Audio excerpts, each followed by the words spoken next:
అందరికీ నమస్కారం. మన హిందువుల అత్యంత పవిత్రమైన పుణ్యక్షేత్రము అదే కాశీ, వారణాసి, అలాగే బనారసి అని కూడా అంటాము. పరమశివుడు కొలువై ఉన్న పవిత్రమైన కాశీ స్థలం. శివుని ఆజ్ఞ లేనిదే కాశీ దర్శనం జరగదని పెద్దలు అంటూ ఉంటారు.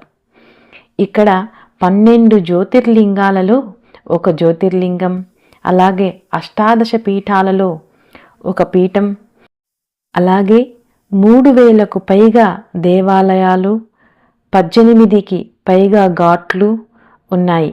ఇది ముక్తికి, మోక్షానికి నిలయమైన క్షేత్రం కాశీ క్షేత్రం.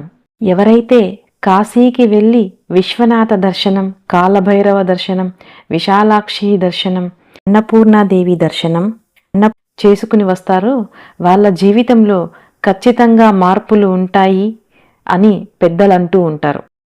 ఇక పితృపక్షాలు అంటే భాద్రపద మాసంలో పౌర్ణమి తరువాత పాడ్యమి నుండి అమావాస్య వరకు ఉన్న మధ్యలో ఉన్న 15 రోజులను పితృపక్షాలు అని అంటారు.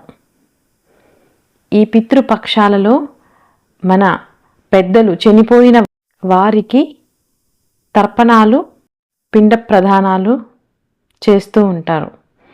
ఎవరు ఏ తిథిలో చనిపోయి ఉంటే ఆ తిథిలో తర్పణాలు వదలడం ఆనవాయితీ. ఎవరైతే ఆ తిథిలో చెయ్యలేని పరిస్థితిలో ఉంటారో వారు అందరూ కూడా మహాలయ అమావాస్య అంటే పితృపక్ష అమావాస్య లేదా మహాలయ అమావాస్య రోజు చేయవచ్చు. ఇప్పుడు మీరు దర్శిస్తున్నది కాశీలోని గంగానది. ఎవరైతే ఈ పక్షాలలో కానీ లేదా మహాలయ అమావాస్య నాడు కానీ పితృదేవతలకు తర్పణాలు వదిలి వారిని పూజిస్తారో అటువంటి వారికి పితృదేవతల యొక్క ఆశీర్వాదంతో పాటు వంశాభివృద్ధి కలుగుతుంది అని గరుడ పురాణం చెబుతుంది. ఇది ఈరోజు వీడియో యొక్క విశేషాలు. మరొక వీడియోలో మళ్ళీ కలుసుకుందాం. మీకు కనుక మా ఛానల్ నచ్చినట్లయితే లైక్ చేయండి, షేర్ చేయండి. వీడియో చూసి ఎలా ఉందో మీ అభిప్రాయాలను కమెంట్ రూపంలో తెలియచేయండి.